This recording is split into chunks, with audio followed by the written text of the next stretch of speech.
G'day, good day to you, and how the bloody hell are you? It is Cracker Fruity, back with some more Scavenger. That's right, this is the new game type from the latest Battlefield 3 DLC called Aftermath. But of course, if you watch my videos, then you're already going to know that, and if you don't already watch my videos, then go ahead and hit subscribe.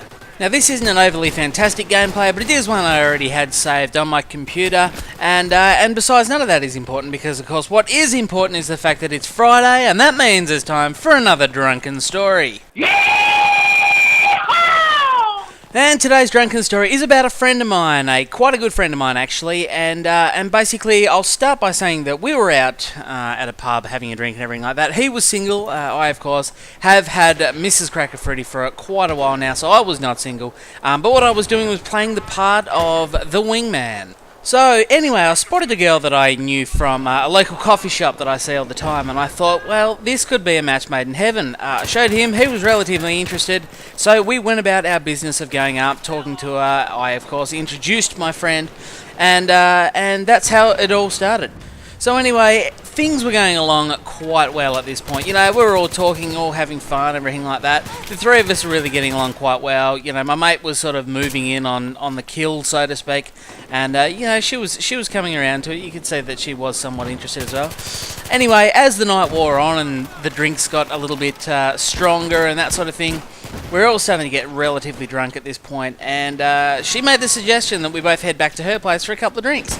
So I thought, well, this is a good opportunity to go back and you know, get things going for him. And of course, once things start to get a little bit serious, that'll be my cue to depart. Now, I do understand that some of you might find it a little bit weird that I would go back to this girl's place with my mate, but it's kind of one of those things, when you're there at the time. It felt like the right thing to do, not in a weird kind of threesome way, but simply because, you know, that's the kind of friend I am. That is the kind of wingman I am. I go all the way, well, not all the way. I go most of the way, and then I withdraw.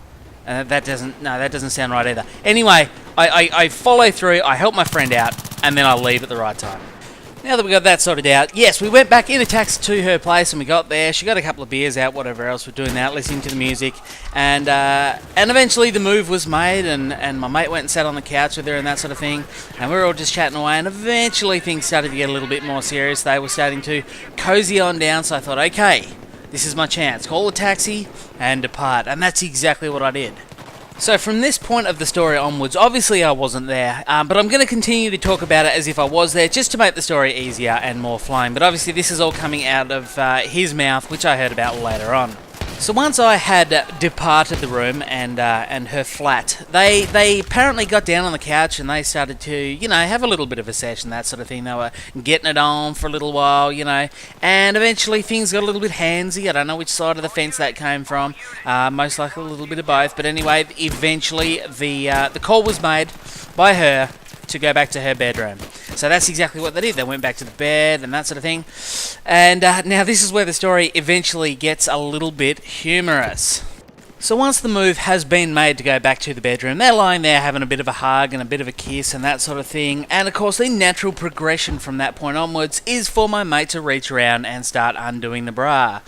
And that's exactly what he does. However, one of his arms was being lay on. She was basically lying on the arm. And that cut this out of the equation completely. It rendered his left arm, I believe, completely useless. Which left him with one option, and that was to undo the bra one-handed, like a boss.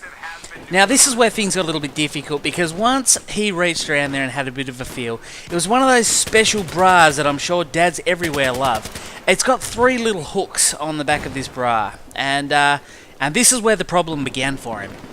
In fact, at this point, the story gets a hell of a lot shorter, because what he did was he had a bit of a feel around, couldn't unhook this hell of a puzzle, as he called it, of a bra, and just kind of rolled over and went to sleep.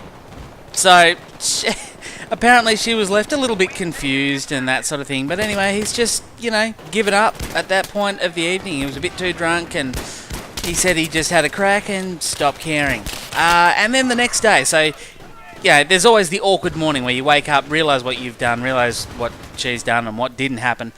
So she offers, politely to drive him home, which is a lovely thing to do. So she drives him home, and as he pulls up out the front of our house, because he was living with me at the time, I peered out the window, saw her dropping him off, and there was no sort of, lean over and give her a kiss goodbye and thank you for the evening or anything like that. It was much more awkward than that. He kind of got out of the car, walked round to the window, and stuck his hand in the window and shook her hand. And that was the point where I completely pissed myself laughing. You can be confident that you're going to hear more stories about this guy because he's an absolute card, an absolute rummin. But anyway, thank you for listening to my drunken story. Of course, this isn't my first drunken story. I have done 2 more prior to this. They are on the screen right now. Go and give them a click. Remember, if you enjoyed the video, a like means a lot. And of course, hit subscribe to see all my future videos. Thanks again for watching, guys. And I'll talk to you next time.